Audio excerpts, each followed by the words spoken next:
ಎಲ್ರಿಗೂ ನಮಸ್ಕಾರ. ವಸುಧಾರಿ ವಾಹಿನಿಗೆ ಸುಸ್ವಾಗತ. ಈ ವಿಡಿಯೋದಲ್ಲಿ ಬಿಲ್ವಪತ್ರೆಯ ಶ್ರೇಷ್ಠತೆಯ ಬಗ್ಗೆ ತಿಳಿದುಕೊಳ್ಳೋಣ.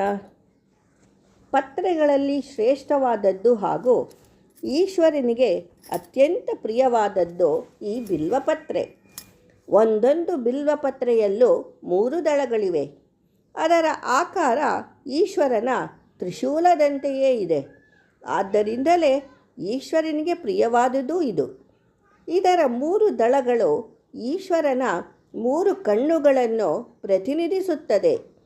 ಈಶ್ವರನ ಕಣ್ಣಿನಿಂದ ಬಿದ್ದ 3 ಹನಿಗಳಿಂದ ಬಿಲ್ವಪತ್ರೆಯ ಸೃಷ್ಟಿಯಾಯಿತೆಂದು ಸಹ ಪ್ರತೀತಿ ಇದೆ. ಬಿಲ್ವಪತ್ರೆಯಲ್ಲಿ ಔಷಧೀಯ ಗುಣಗಳೂ ಸಹ ಇದೆ.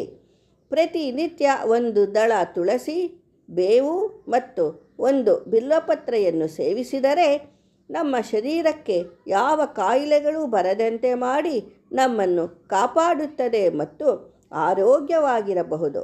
ಇದರಲ್ಲಿ ಸಂದೇಹವಿಲ್ಲ. ಆಯುರ್ವೇದದಲ್ಲಿ ಇದರ ಉಲ್ಲೇಖನವಿದೆ. ಭಕ್ತವತ್ಸಲನಾದ ಶಿವನಿಗೆ ಬಿಲ್ವ ಪ್ರಿಯವಾದರೂ ಪ್ರತಿ ದೇವತೆಗಳು ಸಹ ಬಿಲ್ವಪ್ರಿಯರೇ ಆಗಿರುವುದು ಇದರ ವಿಶೇಷವಾಗಿದೆ. ಬಿಲ್ವ, ನಿರ್ಗುಂಡಿ, ನೆಲ್ಲಿ, ತುಳಸಿ, ನಿಂಬೆ ಇವು ಪಂಚಬಿಲ್ವವೆನಿಸಿದೆ. ಇವೆಲ್ಲವೂ ಸಮಾನವಾಗಿ ಮಹತ್ವದ ಪತ್ರಗಳಾಗಿವೆ. ಭಕ್ತಿಯಿಂದ ಶಿವನಿಗೆ 1 ಬಿಲ್ವವನ್ನು ಏಕಬಿಲ್ವಂ ಶಿವಾರ್ಪಣಂ ಎಂದು ಅರ್ಪಿಸಿದರೂ ಸಾಕು, ಶಿವನು ಒಲಿಯುವುದರಲ್ಲಿ ಸಂದೇಹವಿಲ್ಲ. ಹೀಗೆ ಬಿಲ್ವ ಮಹತ್ವದ ಪತ್ರೆಯಾಗಿದೆ. ಬಿಲ್ವದ ಕಾಯಿಗೆ ಶ್ರೀಫಲ ಎನ್ನುತ್ತಾರೆ. ಇದರ 3 ದಳಗಳು ತ್ರಿಮೂರ್ತಿಗಳನ್ನು, ಸತ್ವ ರಜಸ್ ತಮೋ ಗುಣಗಳನ್ನು ಹಾಗೂ ಸೃಷ್ಟಿ ಸ್ಥಿತಿ ಲಯಗಳನ್ನು ಪ್ರತಿನಿಧಿಸುತ್ತದೆ. ಬಿಲ್ವ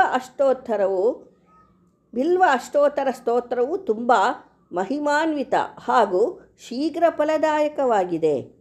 ಮಾಸ ಶಿವರಾತ್ರಿ, ಸೋಮವಾರ, ಪ್ರದೋಷ ಪೂಜೆಯಲ್ಲಿ ಹಾಗೂ ಮಹಾಶಿವರಾತ್ರಿಯಲ್ಲಿ ಭಕ್ತಿಯಿಂದ ಶಿವನಿಗೆ ಬಿಲ್ವವನ್ನು ಅರ್ಪಿಸಬೇಕು.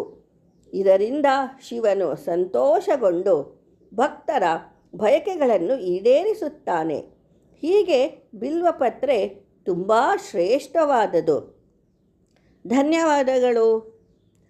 ನಿಮಗೆ ಇಷ್ಟವಾದಲ್ಲಿ ಲೈಕ್ ಮಾಡಿ, ಶೇರ್ ಮಾಡಿ ಹಾಗೂ ಹೊಸಬರು ಸಬ್ಸ್ಕ್ರೈಬ್ ಆಗಿ.